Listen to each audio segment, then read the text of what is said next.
Gaspard. Le vent tape depuis 3 jours contre la bicoque en pierre robuste, patinée par d'anciennes tempêtes. Barricadé à l'intérieur, Gaspard est en train de maugréer contre cette foutue aurore qui a coupé toutes les communications avec l'extérieur. Cyniquement, il pense que c'est bien le genre d'une femme de tout foutre en l'air dans sa vie. Heureusement, l'alerte a été donnée en temps et en heure, ce qui lui a permis de procéder à la mise en sécurité du site. Par habitude, il a contrôlé l'abri contenant le stock de nourriture. Il est assez grand pour recevoir 6 personnes. Or, désormais, il est tout seul, puisqu'Agnès, sa compagne, est repartie sur le continent avec Lou et Thiago dans ses bagages. Sa famille lui manque. Dans un premier temps, il a espéré que c'était juste un temps mort.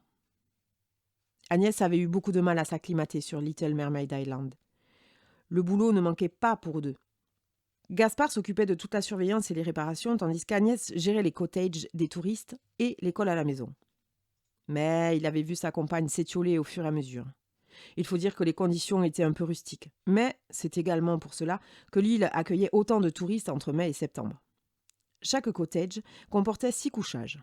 Ils étaient au nombre de 5, éparpillés sur la partie est de l'île. Le reste était constitué des anciennes habitations abandonnées depuis plus de 2 siècles. La partie nord était constituée d'une zone montagneuse et boisée, très appréciée par les randonneurs de bon niveau. Quelques artistes venaient afin de s'imprégner du calme et de la force des lieux. Gaspard et Agnès avaient décidé de partir loin de l'agitation de leur ancienne vie. Enfin, c'était surtout Gaspard qui avait décidé pour eux. Il le reconnaissait désormais. Il était trader, une vie de fou. Il avait fait un infarctus à seulement 38 ans. Après ça, il avait été impossible de reprendre ce rythme démentiel. Comme un signe du destin, durant sa convalescence, Lisbeth Grant, la propriétaire de l'île, était passée à l'hôpital pour rendre visite à une bonne amie. Le hasard les avait rassemblés par l'intermédiaire de Lou. Celle-ci, du haut de ses 6 ans, était du genre curieuse et volubile. Elle avait aperçu Lisbeth dans son grand manteau rouge à pompons multicolores dans le salon des visiteurs.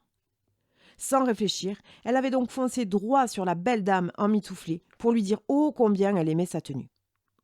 Agnès avait couru la récupérer un peu gênée. Lisbeth avait souri en disant qu'au contraire, il ne fallait pas s'excuser d'avoir une petite fille aussi charmante.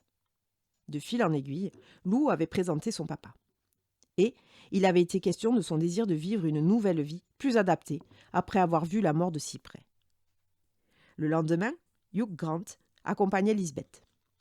Les 2 hommes parlèrent assez brièvement du projet. 6 mois plus tard, la famille de Gaspard s'installait sur l'île comme gardien. L'ouragan est en train de chahuter sérieusement la bâtisse. Les cottages ont été protégés et barricadés par des planches de bois. Dans sa maison de gardien, Gaspard se prépare à descendre dans l'abri. Il jette un dernier coup d'œil à la grande pièce de vie où, il y a peu, ils étaient tous réunis autour du feu. Soudain, un grand bruit déchire le mur à sa droite. Il n'a pas le temps de se retourner, assommé par une planche de renfort qui l'atteint à la tête. Il sombre aussitôt dans un gouffre noir. À son réveil, il ne sait plus trop combien de temps il est resté au sol. Il porte la main à sa tempe, il saigne copieusement. Son oreille droite bourdonne. Il tente de se lever, mais il en est incapable, se retrouvant à genoux. Il vomit. Un mouvement étrange le met en alerte. Il se retourne lentement, et ce qu'il aperçoit le laisse pantois. Jamais de sa vie, il n'a cru aux légendes des marins, ni aux lutins, ni aux créatures magiques, ni à quoi que ce soit. Pourtant, assise à quelques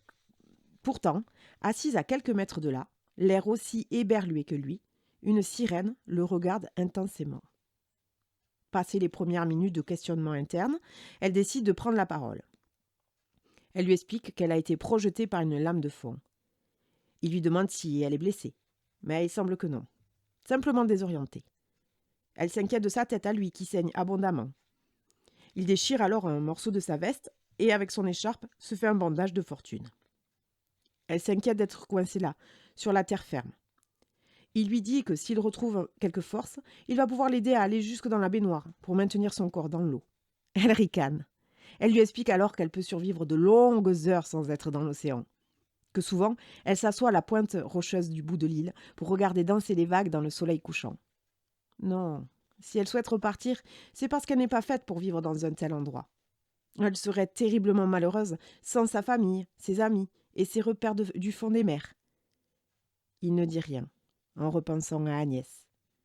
Elle se ressemble vaguement, remarque-t-il.